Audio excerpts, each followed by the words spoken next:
আসসালামু আলাইকুম guys, this is Noman Basar, Django প্লেলিস্টে আপনাদের স্বাগতম। আজকে লেকচার ভিডিওতে আমরা বিস্তারিত আলোচনা করব অ্যাপ্লিকেশনের ভিতরে কিভাবে ইউআরএল ডিফাইন করতে হয়। দ্যাট মিন্স একটি প্রজেক্টের ভিতর যখন মাল্টিপল অ্যাপস থাকবে সে প্রতিটি অ্যাপসের জন্য আমরা ইন্ডিভিজুয়ালি কিভাবে url.py এই ফাইলটি ক্রিয়েট করব। এখন কোশ্চেন হচ্ছে, কেন আমরা প্রতিটি অ্যাপসের জন্য ইন্ডিভিজুয়ালি urls.py ক্রিয়েট করব? এর উত্তর হচ্ছে, আমরা যখন প্রিভিয়াস লেকচারে মাল্টিপল অ্যাপস নিয়ে আলোচনা করেছিলাম সেখানে আমরা দেখেছিলাম মাল্টিপল ভিউজ। দ্যাট মিন্স প্রতিটি অ্যাপসের আন্ডারে একটি করে views.py নামে ফাইল ছিল যেখানে আমরা ভিউ ক্রিয়েট করেছিলাম, এবং আমরা যখন সেই ভিউগুলোকে আমাদের মেইন প্রজেক্টের urls.py কানেক্ট করতে যাচ্ছিলাম তখনই আমরা মেইন প্রবলেম ফেস করেছিলাম। দ্যাট মিন্স এটি আমার প্রিভিয়াস লেকচারের কোড। প্রিভিয়াস লেকচারে আমরা 3টি অ্যাপস নিয়ে কাজ করেছিলাম। এই 3টি অ্যাপসের জন্য আমাকে প্রথমে ইন্ডিভিজুয়ালি ইম্পোর্ট করতে হয়েছিল ফাংশন নেম, দেন আমাকে প্রতিটির জন্য ইন্ডিভিজুয়ালি পাথ ক্রিয়েট করতে হচ্ছে। এখন আপনারা জাস্ট ইমাজিন করুন, আমার যদি বড় প্রজেক্ট হয় এবং সেখানে 20টি যদি অ্যাপস থাকে, সেক্ষেত্রে প্রতিটি প্রজেক্টে ভিউ যদি আমরা মিনিমাম 5টি করে যদি ভিউ দেখি, সেক্ষেত্রে আমার 20টি প্রজেক্টে 5টি করে ভিউ হলে 100টা আমার ভিউ হচ্ছে, এবং 100টা ভিউয়ের জন্য আমাকে 100টাই ইউআরএল ক্রিয়েট করতে হবে। সেক্ষেত্রে আমাকে ইম্পোর্ট করতে হবে, দেন ইউআরএল ক্রিয়েট করতে হবে। সেক্ষেত্রে আমরা অনেক বেশি প্রবলেম ফেস করব, এবং পরবর্তীতে আমাদের যদি কোনো এডিট করতে হয় বা আমাদের এই কোডটি কপি করে অন্য কোনো প্রজেক্টে কাজে লাগাতে চাই, সেক্ষেত্রে সেখানে এডিট করে এবং কাজে লাগানো অনেক বেশি টাফ হবে। এই সমস্যার সমাধানের জন্য জ্যাঙ্গো আমাদেরকে একটি ফাংশন দিয়েছে। সে ফাংশনটি হচ্ছে ইনক্লুড, এবং আমরা এই ইনক্লুড ফাংশনকে ব্যবহার করে প্রতিটি অ্যাপসের আন্ডারে আমরা একটি করে urls.py নামে ফাইল ক্রিয়েট করব, এবং urls.py এ ওই প্রজেক্টের ভিউজের জন্য সকল আমরা ইউআরএল প্যাটার্ন ক্রিয়েট করব। দেন সকল অ্যাপসের ইউআরএল প্যাটার্ন এবং মেইন প্রজেক্টের ইউআরএল প্যাটার্ন আমরা ইনক্লুড করে দেব। এক্ষেত্রে আমাদের যেমন কোড অনেক বেশি ক্লিন থাকবে, ঠিক তেমনই আমাদের কোড অনেক বেশি রিইউজ করা পসিবল হবে। সো এই কাজটি কীভাবে করা যায় সেটি আজকে আমরা আমাদের লেকচার ভিডিওতে দেখব। So let's see. তাহলে আমার প্রথম কাজ হবে কি, প্রতিটি অ্যাপসের আন্ডারে একটি করে urls.py ফাইল ক্রিয়েট করতে হবে। তাহলে আমার 3টি অ্যাপস আছে। প্রথম অ্যাপস হচ্ছে পেমেন্টস। আমরা প্রথম পেমেন্টস অ্যাপসের জন্য urls.py ক্রিয়েট করে নেব। সো আমরা পেমেন্টসে গিয়ে নিউ ফাইল, আমরা ফাইল নেম দিচ্ছি urls.py। তাহলে আমার পেমেন্টসের জন্য urls.py নামে একটি ফাইল ক্রিয়েট হয়ে গেছে। আমরা সময় সেভ করার জন্য আমার মেইন প্রজেক্টে urls.py কপি করে নিয়ে আসছি। আমার অ্যাডমিন এই লাইনটি লাগবে না। দেন আমরা এই ইম্পোর্টগুলো আমরা কেটে দিব, জাস্ট আমার লাগবে পাথ। আমার প্রজেক্টের জন্য জাস্ট এই কোডগুলো লাগবে। সো এখন আমি আমার পেমেন্টস নামে অ্যাপসের ভিতরে views.py এই ফাইলটিকে ওপেন করে নিচ্ছি।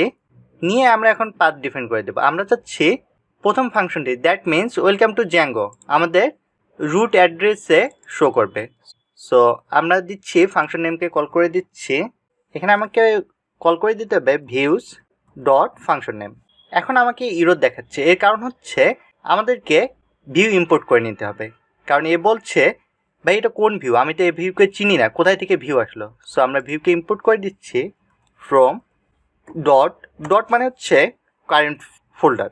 আমরা যেহেতু পেমেন্টস ফোল্ডারের ভিতরেই আছি, দ্যাট মিন্স পেমেন্ট অ্যাপসের ভিতরেই আছি, সেই কারণে আমরা জাস্ট ডট দিয়ে আইডেন্টিফাই করব ইম্পোর্ট। তাহলে ফোকাস করে দেখুন ভিউসে আমার ইরর চলে গেছে। তাহলে সেম ওয়েতে আমরা second function, third function define করব। সেকেন্ড ফাংশন বিকাশ অ্যাড ফরম্যাট। সো ভিউস, আমি এখানে কপি এবং শর্টকাটভাবে কিছু কাজ করছি। এর কারণ হচ্ছে আমাদের যাতে ভিডিও লেন্থ বড় না হয়। আমরা যদি কিছু কোড কপি পেস্ট করে নিয়ে কাজ করি, সেক্ষেত্রে আমাদের ভিডিও লেন্থ যদি কম হয়, বাট আমি সে কোডটি যদি খুব ভালোভাবে বুঝিয়ে দেই, সেক্ষেত্রে মনে হয় আমাদের জন্যই উপকার হবে। সে কারণে আমি কপি পেস্ট করছি। তাহলে আমার পেমেন্টসের জন্য ইউআরএল ক্রিয়েট করা এবং ইউআরএল ডিফাইন করা শেষ। সো সেম ওয়েতে আমরা বাকি দুটি অ্যাপস প্রোডাক্ট এবং রিভিউয়ের জন্য ইউআরএল ডিফাইন করব। সো আমরা এই ইউআরএলটিকেই কপি করে নিচ্ছি সিনট্যাক্স। দেন এবার আমরা প্রোডাক্টের ভিতর urls.py নামে একটি ফাইল ক্রিয়েট করব, urls.py। দেন আমি কপি পেস্ট করে নিচ্ছি। এবার আমরা প্রোডাক্ট অ্যাপসের views.py ফাইলটি ওপেন করে নেব। এখানে আমরা দেখছি একটি ফাংশন এবং ফাংশন নেম আছে কেক। সো আমরা এই ফাংশনটিকে কল করে দিচ্ছি। সো প্রোডাক্ট ফাংশন নেম হচ্ছে কেক। তাহলে আমার প্রোডাক্ট অ্যাপসের জন্য ইউআরএল ক্রিয়েট করা হয়ে গেল এবং ভিউজ ডট পাই এর জন্য ইউআরএল প্যাটার্ন ডিজাইন করা শেষ। শুধু আমার বাকি থাকতেছে রিভিউ অ্যাপসের জন্য ইউআরএল ক্রিয়েট করা এবং ইউআরএল প্যাটার্ন ক্রিয়েট করা। সো এই কাজটি আমরা করে নিচ্ছি। সো আমরা রিভিউতে আসলাম, এসে আমরা urls ডট পাই নামে একটি ফাইল ক্রিয়েট করে নেই, urls ডট পাই। দেন আমরা এই প্যাটার্নটি কপি করে নিচ্ছি, নিয়ে পেস্ট। এবার আমরা দেখব রিভিউ অ্যাপসের ভিতর ভিউজ ডট পাই এ কোন ফাংশন ক্রিয়েট করা আছে। এখানে কাস্টমার নামে একটি ফাংশন ক্রিয়েট করা আছে। সো আমরা এই ফাংশনটিকে কল করে দিচ্ছি। সো আমাদের ফাংশন নেম হচ্ছে কাস্টমার। এখন আমি সেভ করলাম। অলরেডি আমার 70% কাজ শেষ।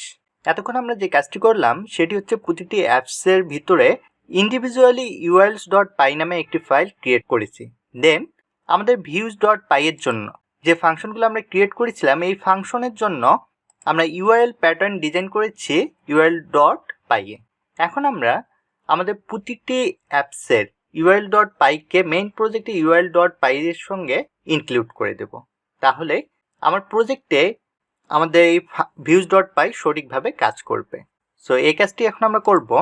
আমার মেইন প্রজেক্টের urls ডট পাই হচ্ছে এটি। এখানে আমরা এই লাইনগুলো কেটে দিচ্ছি। এখানে আমাদের এতগুলো পাথ লিখতে হবে না, জাস্ট আমাদেরকে লিখতে হবে 3টি অ্যাপসের জন্য 3টি পাথ। সো আমি লিখছি পাথ।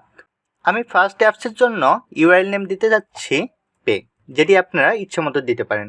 দেন স্ল্যাশ কমা আমরা ইনক্লুড ফাংশনকে কল করব। ইনক্লুড, দেন আমাকে একটি কোটেশন দিতে হবে। এরপর আমরা প্যাকেজ নেম, দ্যাট মিনস আমাদের অ্যাপস নেম বলে দেবো। আমাদের অ্যাপস নেম হচ্ছে পেমেন্টস ডট ইউআরএলস। এখানে আমার ইনক্লুডে ইউরো দেখাচ্ছে, এর কারণ হচ্ছে আমরা ইনক্লুডকে এখনও ইম্পোর্ট করিনি। আমরা ইনক্লুডকে ইম্পোর্ট করব, জাস্ট পাতের পর একটি কমা দিয়ে ইনক্লুড কল করে দেব। দেখুন আমার ইউরো চলে গেছে। তাহলে এই ইউআরএলটি কিভাবে কাজ করবে? আমরা যখন অ্যাড্রেস বারে গিয়ে ইউআরএল লিখে সার্চ দেব তখন ইউআরএলটি প্রথমে আসবে আমাদের মেইন প্রজেক্টের এই ইউআরএলে। এসে সে চেক করবে যে এই ইউআরএলটি ভ্যালিড কিনা। যদি এই ইউআরএলটি ভ্যালিড হয় তাহলে সে পেমেন্টস নামে অ্যাপসের ভিতরে যাবে। পেমেন্টস নামে অ্যাপসের ভিতরে যাওয়ার পর সে যাবে urls ডট পাই এই ফাইলের ভিতরে। যাওয়ার পর আমরা যে ইউআরএলটি দিয়ে সার্চ দিয়েছি, দ্যাট মিনস যে ইউআরএলটিতে আমরা হিট করেছি সে ফাংশনকে কল করবে। দেন সে ফাংশন মোতাবেক আমরা আমাদের ভিউ দেখতে পাবো। সো আমরা যখন ব্রাউজার রান করে দেখব তখন আমরা আরও ক্লিয়ার বুঝতে পারবো। সো আমরা বাকি অ্যাপস দুটির জন্য আমাদের মেইন প্রজেক্টে ইনক্লুড করে নিচ্ছি। জাস্ট আমরা অ্যাপস নেম চেঞ্জ করে দিচ্ছি। আমাদের সেকেন্ড অ্যাপস ছিল প্রোডাক্ট অ্যান্ড থার্ড অ্যাপস হচ্ছে রিভিউ। এখানে আমরা ইউআরএল চেঞ্জ করে দিচ্ছি। আমরা প্রোডাক্টের জন্য ইউআরএল দিচ্ছি পিডিসি অ্যান্ড রিভিউয়ের জন্য আমরা দিচ্ছি RVW। সো আমরা এখন এটি সেভ করে ব্রাউজারে রান করে দেখব। অলরেডি আমরা জানি প্রজেক্টকে রান করার জন্য আমাদের মেইন প্রজেক্টের ভিতরে প্রবেশ করতে হয়। সো আমরা প্রজেক্টের ভিতরে প্রবেশ করব সিডি ফার্স্ট। প্রজেক্ট রান করার জন্য আমাদেরকে এই কমেন্টটি লিখতে হবে পাইথন manage.py রান সার্ভার। আমার কোড এবং ইউআরএল ডিফাইন করা সব কিছু ঠিকঠাক আছে, যে কারণে উইথাউট ইরোর আমরা আমাদের লিঙ্ক পেয়ে গেছি। সো আমরা আমাদের লিঙ্কটিকে মানে পছন্দ মতো যে কোনো একটি ব্রাউজারে রান করাবো। সো এখানে আমার দেখাচ্ছে পেজ নট ফাউন্ড। এর কারণ হচ্ছে রুট ডিরেক্টরিতে আমরা কোনো কিছু ডিফাইন করিনি। আমি মিনিমাইজ করে নিচ্ছি। অলরেডি আমি বলেছি আমরা যখন অ্যাড্রেস বারে আসবো তখন প্রথম আমাকে সার্চ করবে মেইন প্রজেক্টের ইউআরএল। সো আমার মেইন প্রজেক্টের প্রথম পেমেন্টসের জন্য ইউআরএল আমি ডিফাইন করেছি পে। সো আমি মেইন প্রজেক্টের পর আমার ইউআরএল বলে দিচ্ছি পে।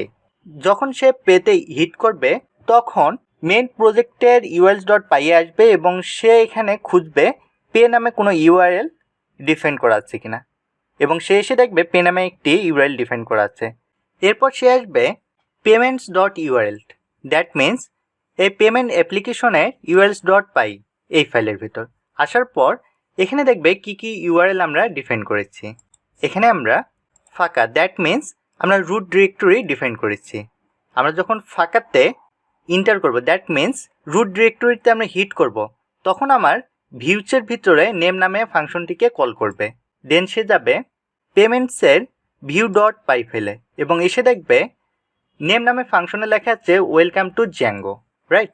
সো এটি আমি হিট করছি। ফোকাস করে দেখুন আমার ডিসপ্লেতে শো করছে ওয়েলকাম টু জ্যাঙ্গো। তাহলে কিভাবে কাজ করলো আপনারা বুঝতে পেরেছেন। সো আমি অন্য ইউআরএল দিয়ে ট্রাই করি। আমরা এখন আরেকটি ইউআরএল দিচ্ছি এফ। ডিসপ্লেতে ফোকাস করুন, লার্ন উইথ নোমান শো করছে। এই কোডগুলো কিভাবে কাজ করবে সেটি আমি আরেকবার রিভিউ করছি। আমরা যখন অ্যাড্রেস বারে এসে কোনো ইউআরএল লিখব তখন সেই ইউআরএলটি প্রথম হিট করবে আমার মেইন প্রজেক্টের ইউআরএল ডট পাই ফাইলে। সো আমি যখন এই ইউআরএলটি লিখেছি তখন এটি হিট করেছে আমার মেইন প্রজেক্টের ইউআরএল ডট পাই ফাইলে, রাইট? এখানে এসে সে সার্চ করেছে পে নামে কোনো ইউআরএল আছে কিনা। সে এখানে এসে দেখলো পে নামে একটি ইউআরএল আছে।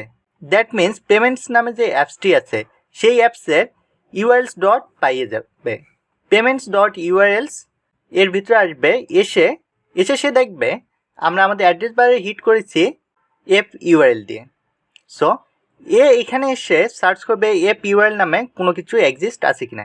সে এখানে এসে দেখলো এফ নামে ডিফাইন করা আমার একটি ইউআরএল আছে। সো সে তখন কল করবে ফাংশনটিকে ভিউ ডট পাই এর। সো সে মোতাবেক সে পেমেন্টস অ্যাপসের ভিউজ ডট পাই এর ভিতরে যাবে এবং ফরম্যাট নামে যে ফাংশনটি আছে সে ফাংশনের কাছে সে রিকোয়েস্টটি দেবে।